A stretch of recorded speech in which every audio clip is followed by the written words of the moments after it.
കൊടകരയിലെ പൊതു ശുചിമുറി അടച്ചിട്ടതിനാൽ ദുരിതത്തിലായി കൊടകരയിലെ കച്ചവടക്കാരും സ്ത്രീകൾ ഉൾപ്പെടെയുള്ള തൊഴിലാളികളും. വർഷങ്ങളായി കൊടകരയിലെ പഴയ മാർക്കറ്റിൽ പ്രവർത്തിക്കുന്ന പൊതു ശുചിമുറിയാണ് അടച്ചിട്ടിരിക്കുന്നത്.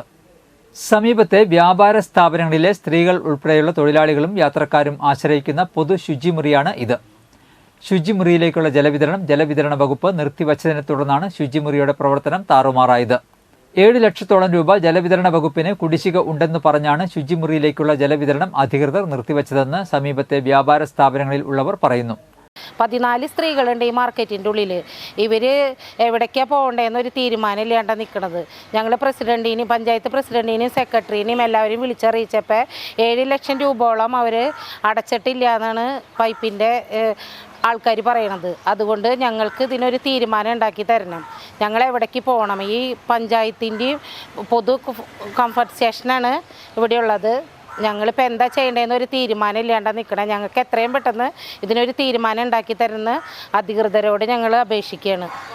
മീറ്റർ പോലും ഇല്ലാത്ത ശൗചാലയത്തിന് എങ്ങനെയാണ് ഇത്രയും ഭീമമായ തുക കുടിശ്ശിക വന്നതെന്ന ആശങ്കയിലാണ് ഇവർ.